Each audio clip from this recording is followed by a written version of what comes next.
Elena Vale was only a poor maid in the Crimson Palace, invisible to the nobles who walked past her every day. One freezing night, while taking out the palace trash, she heard a faint sound coming from inside a refuse bin. At first she thought it was a wounded animal, but when she lifted the lid, her heart nearly stopped. Wrapped in blood-stained royal silk, buried under ash and waste, was the vampire king's newborn daughter, cold, silent, and moments away from death. Elena didn't hesitate. She pulled the baby into her arms and tried to save her life. But seconds later, guards surrounded her, and the powerful vampire king himself appeared.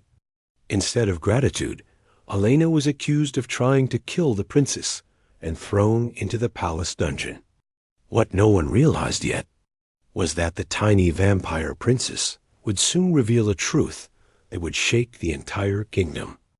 She was only taking out the trash until a tiny royal heartbeat cried from the ashes, and the entire vampire kingdom began to crack.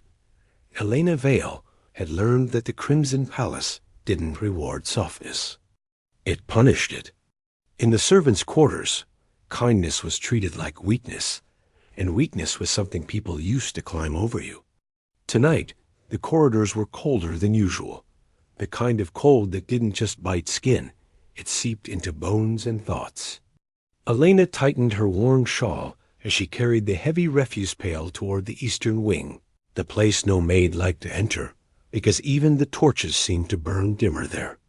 "Move, rat," a senior footman muttered as he shoved past her, and a pair of laughing kitchen girls joined in, making their jokes about how a nobody like Elena should be grateful to breathe palace air. Elena didn't respond.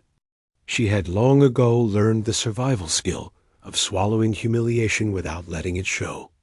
Her mother used to say, "Respect is what you give, even when you receive none." Elena repeated that like a prayer as she pushed open the iron gate to the waste yard and stepped into a landscape of frost. Ash and discarded bones from noble feasts. The smell hit first rot mixed with perfume, like luxury trying to hide its cruelty. Elena lifted the lid of the largest container, ready to dump the day's scraps, when she heard it, a sound so faint it could have been the wind catching on broken stone. Then it came again, not wind breath. A thin, fragile whimper, the kind newborns make when they're too cold to cry properly. Elena froze, her heart stumbling. She leaned closer, and the moonlight revealed something that made her blood run colder than the air. Nestled among damp ash and torn silk was a baby wrapped in blood-stained royal cloth, the fabric embroidered with a nocturne crest, an obsidian crown over a crimson moon. Elena's hands began to shake as she dug through filth without thinking, lifting the infant with desperate care.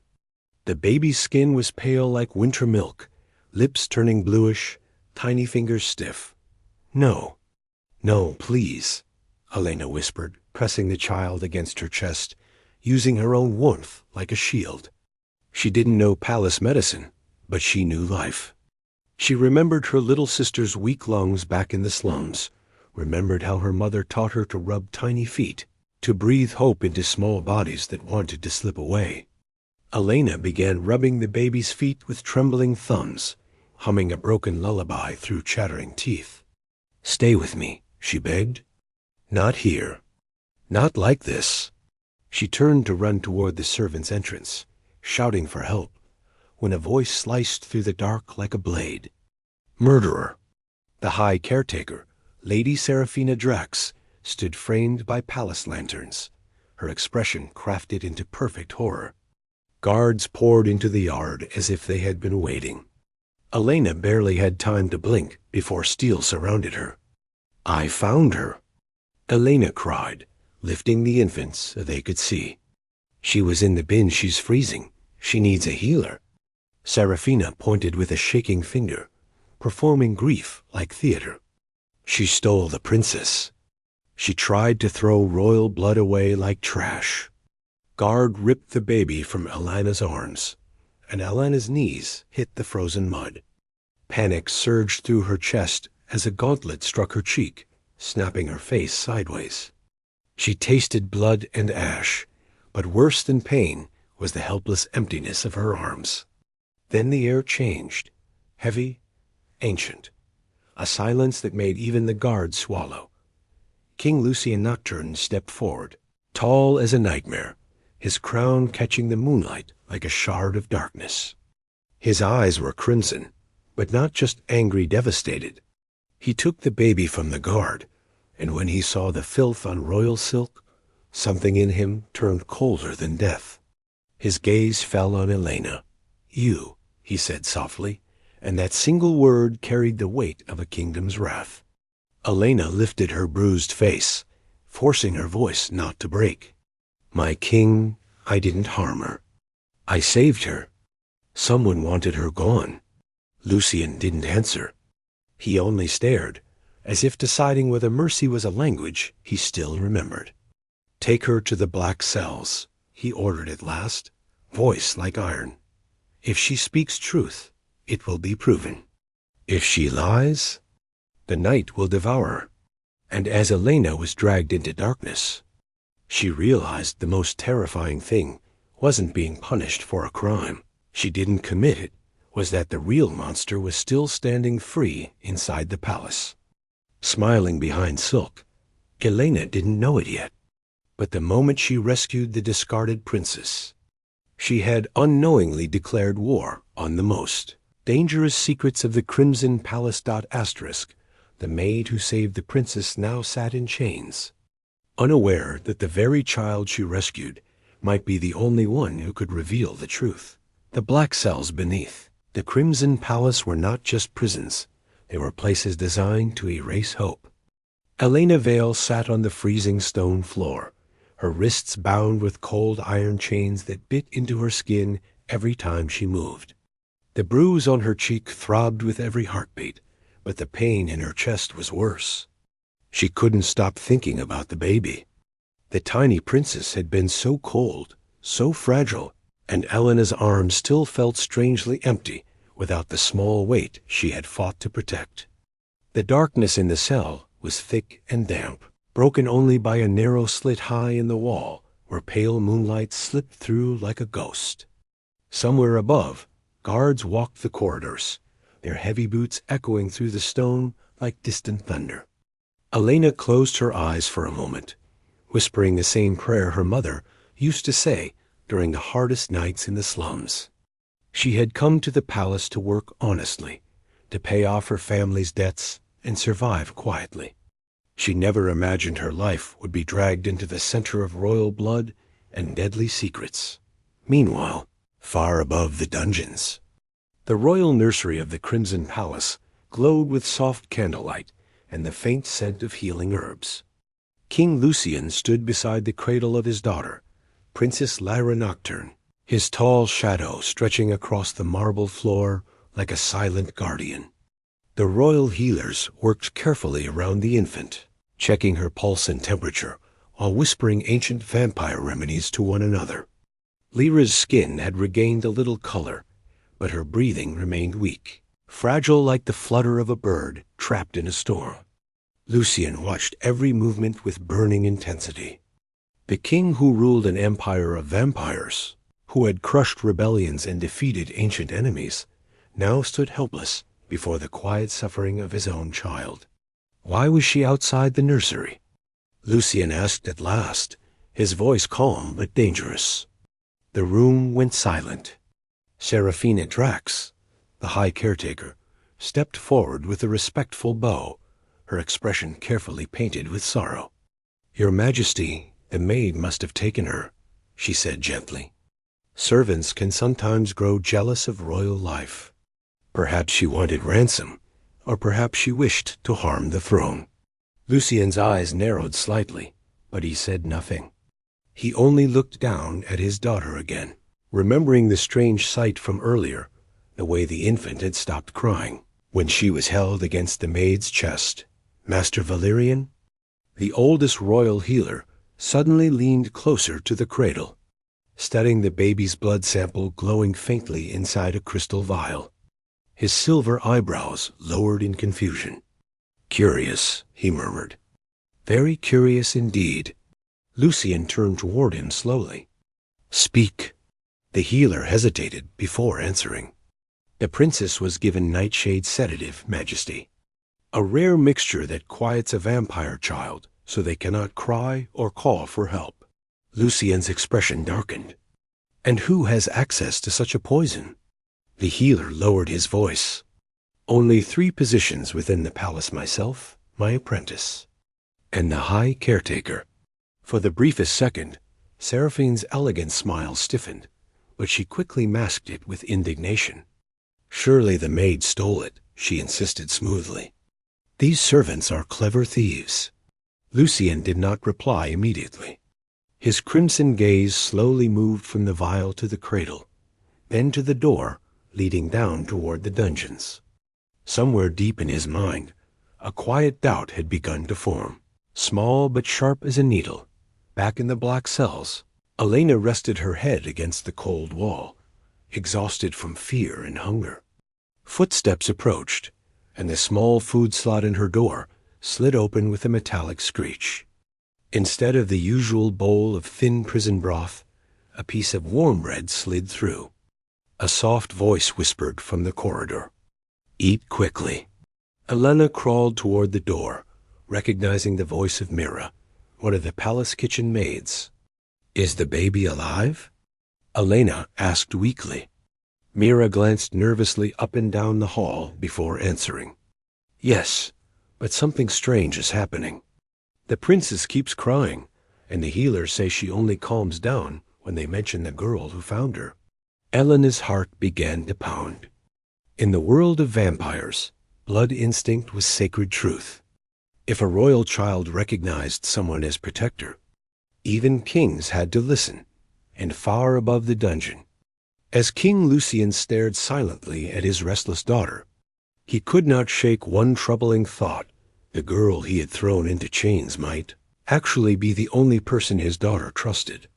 As the princess continued to cry through the night, the first cracks began forming in the lie that had condemned an innocent maid.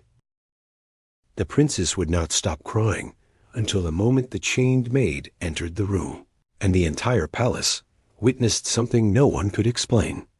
3 days had passed since Elena Vale was thrown into the black cells beneath the Crimson Palace, and each hour had stretched like an endless winter. The cold stone walls had become her only companions, and the silence was broken only by distant footsteps and the occasional metallic echo of guards changing shifts. Her body was weak from hunger and exhaustion, but her mind refused to rest. Every time she closed her eyes, she saw the infant's pale face buried in ash, the fragile life that had almost disappeared into the darkness. Elena kept wondering if the princess had survived, if the warmth she had tried to give had been enough to keep the child alive. Above the dungeon, however, the palace had become a place of restless tension. Princess Lyra's condition had stabilized, yet she refused to sleep peacefully. The moment any caretaker tried to hold her, she would begin crying again, her small body trembling with distress as if something inside her blood sensed danger. Even the most experienced healers were puzzled.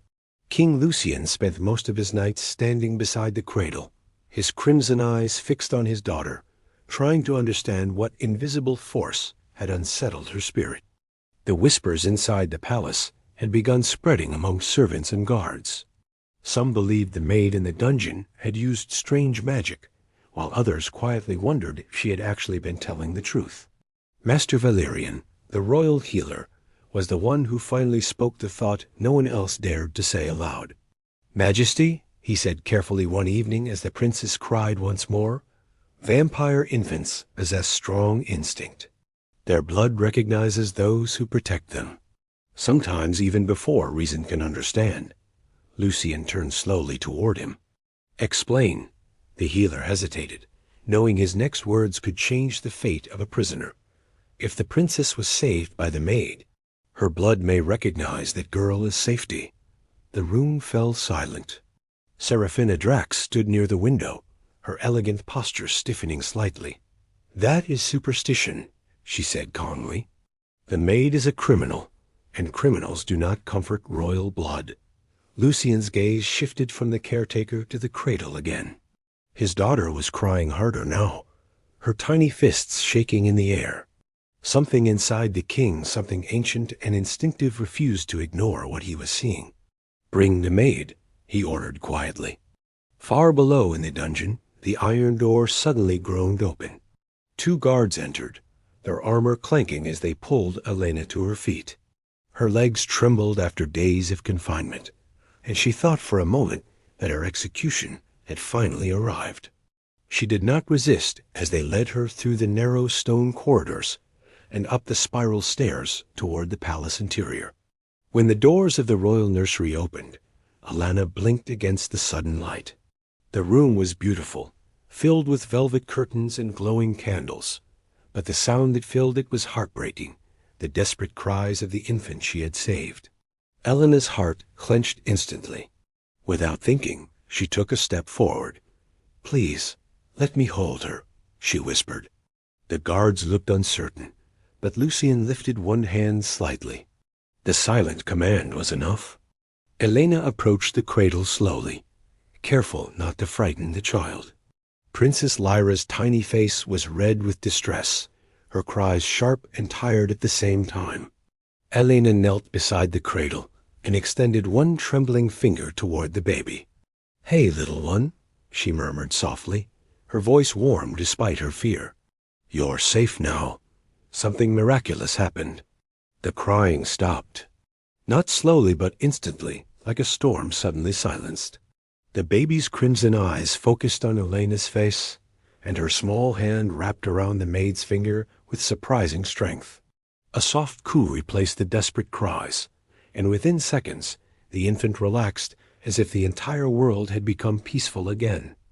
The room fell into complete silence. Every guard, healer, and noble present stared at the scene in disbelief. King Lucien did not move for several long seconds. He had witnessed countless battles, betrayals, and impossible magic throughout his centuries of life, but nothing had shaken him quite like this simple moment. The child who carried the blood of the vampire throne had chosen comfort not from royalty or power, but from a poor human maid who had been thrown into chains. Slowly, Lucien's gaze shifted toward Seraphina Drax. For the first time since the incident began, suspicion began replacing his anger. As the princess slept peacefully in Elena's presence, King Lucien realized that the girl he had accused might actually hold the key to a far darker truth hidden inside his own palace. The moment the princess chose the maid over everyone else in the palace, King Lucien realized the truth he had been blind to might destroy someone he trusted most. The royal nursery remained silent for several long moments after Princess Lyra fell peacefully asleep in Elena's arms. No one dared speak. The transformation had been too sudden, too undeniable.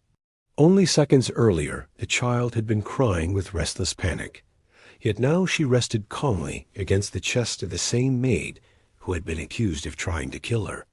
Elena sat carefully beside the cradle, afraid even to breathe too loudly, as the infant's tiny fingers clung gently to her sleeve. She was painfully aware of the many eyes staring at her guards, healers, and nobles, who only hours before had whispered that she deserved death. But Elena's attention stayed fixed on the child, instinctively rocking her slightly, the way her mother had taught her years ago when caring for her younger siblings. King Lucien watched the quiet scene with a face that revealed very little, but inside his thoughts were shifting like thunderclouds gathering before a storm. Lucien slowly stepped closer to the cradle, his dark cloak brushing softly across the marble floor. For centuries, he had ruled the Crimson Realm with logic, power, and absolute control. Yet this moment challenged everything he believed about loyalty and truth. He remembered the fear in Elena's voice when she had begged him to listen, remembered the way she had protected the baby against the cold night wind. At the time, he had dismissed those memories as lies born from desperation. Now the evidence stood before him in the most undeniable way possible. His daughter trusted the girl completely. "Give her the child," Master Valerian whispered carefully, nodding toward Elena. "Let us observe." Lucien gave a silent nod, and the healer gently placed the princess fully into Elena's arms. The baby did not cry. Instead, Lyra nestled closer to Elena's chest, her small face calm and warm, as though she had found the place she belonged. Across the room, Serafina Drax's composure was beginning to fracture. She stood perfectly still, yet her eyes moved quickly between the king, the maid, and the sleeping princess. The careful mask of sorrow she had worn since the beginning was now strained with tension. "Majesty," she said finally, her voice smooth but tight, "the child is simply confused.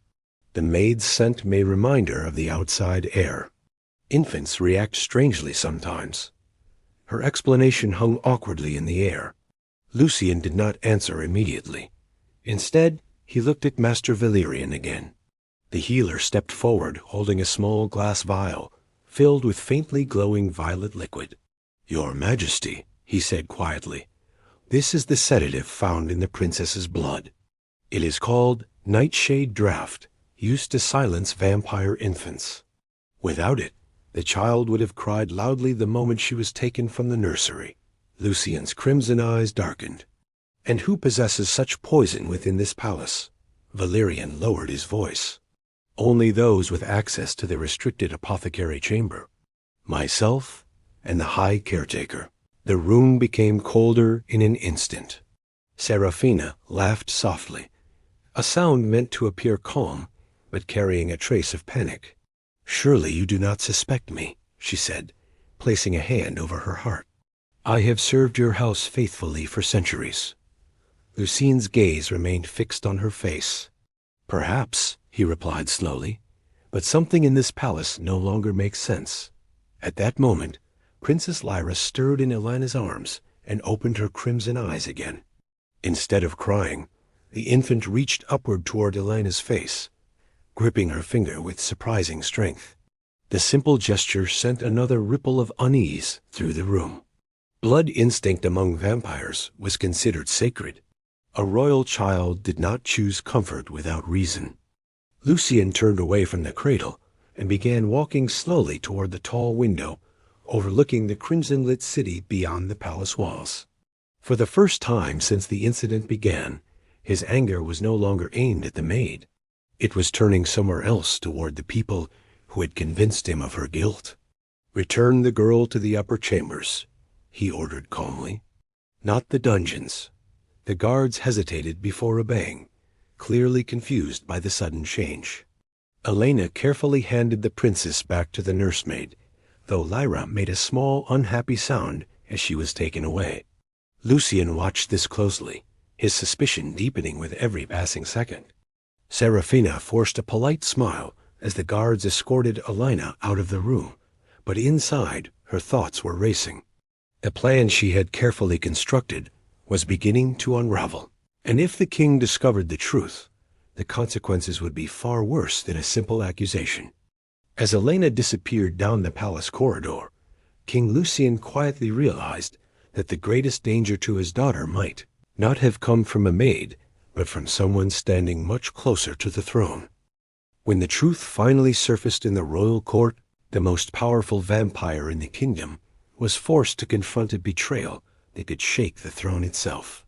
The following morning, the grand hall of the Crimson Palace filled with nobles, guards, and royal advisors, summoned by a sudden decree from King Lucian. The towering chamber, built from dark crimson marble and lit by glowing blood crystal chandeliers, had witnessed countless judgments over the centuries, but the tension that hung in the air today felt unusually heavy. Elena Vale stood near the center of the hall, dressed in a simple, clean servant's tunic provided by the guards. The bruises on her cheek had faded slightly, but the memory of the dungeon still clung to her like a shadow. She kept her head lowered, uncertain why she had been called before the entire royal court. Around her, nobles whispered quietly, their eyes filled with curiosity and suspicion.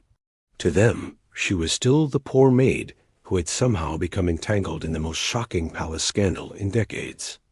High above on the obsidian throne sat King Lucian, his dark armor reflecting the faint red glow of the chandeliers. His expression was unreadable, but anyone who knew the vampire king could sense the dangerous calm in his posture. Beside the throne stood Seraphina Drax, the High Caretaker, dressed elegantly in silver robes that symbolized loyalty to the royal bloodline.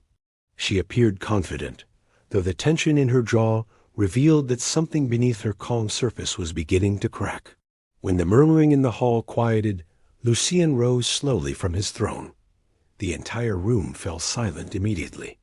"This court has been assembled to determine the truth behind the attempt against Princess Lyra," he announced, his voice echoing through the vast chamber like distant thunder. Master Valerian stepped forward, carrying a small tray of documents and glass vials. "Your Majesty," the healer said respectfully, "our investigation into the events of that night has revealed troubling details." He lifted the glowing vial of violet liquid that had been discovered in the princess's blood. The substance used on the princess was nightshade draught, a rare sedative used only within the royal apothecary. A murmur rippled through the nobles. Lucien's gaze moved slowly toward Seraphina. "And who authorized access to that chamber?" he asked calmly. Valerian opened a ledger and pointed to a sealed entry. "According to the records, the potion was signed out under the authority of the High Caretaker." The whispering in the hall grew louder. Seraphina stepped forward quickly, her voice rising with forced outrage. "This is absurd," she declared. "The maid must have stolen my seal. She had every reason to frame me." Elena lifted her head slightly in shock, realizing the accusation had turned against her once again. But before the caretaker could continue, another voice interrupted.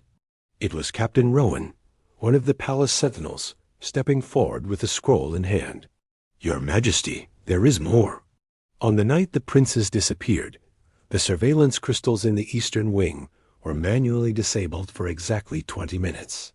The authorization code used was registered under Lady Drax's command. The room erupted with shocked murmurs. Seraphine's calm mask finally cracked. "These are lies," she snapped, glancing desperately toward the nobles who once supported her. "The king is being deceived by servants and frightened guards." Lucien stepped down from the throne slowly, his heavy boots echoing across the marble floor as he approached the center of the hall. He stopped only a few steps away from Seraphina, his crimson eyes burning with controlled fury.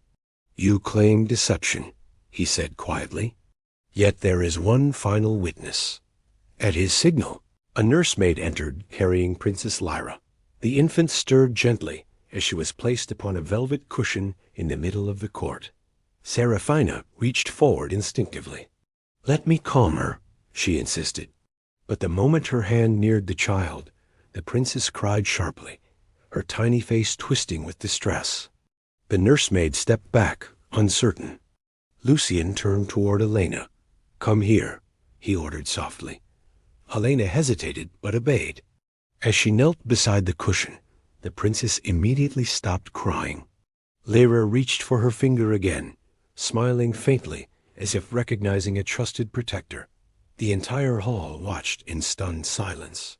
Among vampires, blood instinct was sacred law, and the child's reaction could not be ignored. Lucien slowly turned back toward Seraphina, the final pieces of the truth now unmistakably clear. In that moment, the entire royal court realized that the maid they had condemned had saved the princess, and the young self, one who truly betrayed the crown, was standing right before them. The moment the truth was revealed, the vampire king realized he had nearly destroyed the only person who had saved his daughter. The great hall of the Crimson Palace remained silent as the final truth settled over the gathered nobles like a heavy shadow. Elena still knelt beside the velvet cushion, where Princess Lyra rested peacefully, the infant's small fingers wrapped around her hand as though refusing to let go.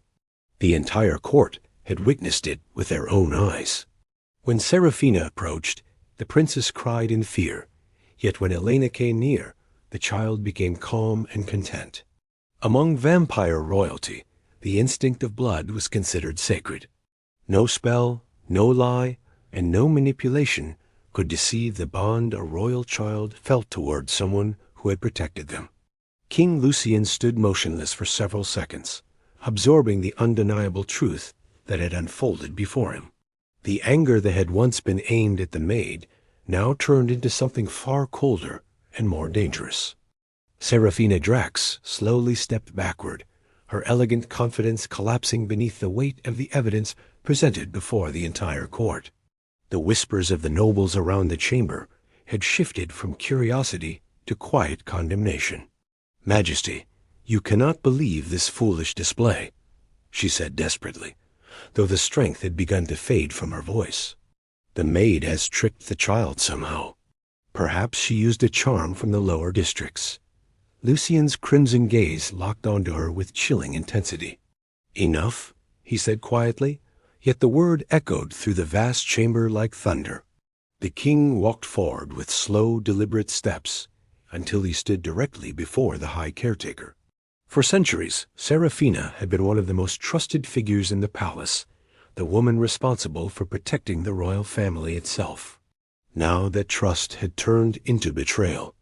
"You poisoned my daughter and threw her into the waste yard," Lucien said calmly. "You hoped the cold would finish what your poison began." The silence in the hall deepened as every noble realized the gravity of the accusation. Seraphine's composure finally shattered. "I did it for the throne," she cried, her voice echoing wildly. "You have grown weak, Lucien. Ever since the queen died, you rule with sentiment instead of strength. The prophecy warned that a shadow born from the lower world would one day threaten the crown. I removed the weakness before it could destroy the realm." Gasps filled the hall. By defending her actions, Serafina had revealed the truth with her own words. Lucien's expression hardened like carved stone. "You threw a child away because of fear," he said quietly. "You tried to erase my bloodline to control the throne." He lifted his hand, and the palace guards stepped forward immediately, their armor clattering as they surrounded the disgraced caretaker. Serafina struggled for a moment, but the reality of her defeat had already settled in. "Take her away," Lucien ordered coldly. "Strip her titles and send her beyond the borders of the Crimson Realm. She will live as a mortal among the lands she once believed beneath her." As the guards dragged Serafina from the hall, the nobles watched with stunned silence. Justice had been swift and absolute. When the doors finally closed behind the disgraced caretaker, the enormous chamber felt strangely empty. Lucien turned slowly toward Elena, who still knelt quietly beside the princess. The king approached her with a measured calm that carried none of the rage from their first encounter. For a moment he simply looked at the young woman who had been beaten, imprisoned, and accused of treason, yet had still chosen to protect his daughter. "You saved her life," Lucien said at last. The words were simple, but coming from the ruler of the vampire kingdom, they carried enormous weight. Elena lowered her head respectfully. "I only did what anyone should do when they see a child in danger," she replied softly. Lucien studied her face, seeing not fear but quiet strength. In that moment, he understood something he had overlooked during his centuries of rule, that true loyalty could come from the humblest heart. "From this day forward," he declared, his voice carrying across the hall, "Elena Vale will no longer serve as a maid. She will remain within this palace as the personal guardian of Princess Lyra." The nobles exchanged surprised glances, but none dared question the king's command.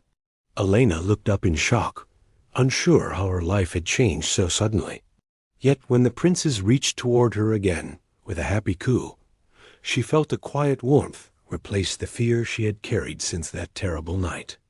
King Lucien looked down at the child, then back at the brave young woman who had protected her, realizing that sometimes the most powerful bond in the world was not built through blood or power, but through kindness. And from the night a poor maid rescued a discarded princess, the Crimson Palace learned a lesson it would never forget: never judge a heart by the clothes it wears.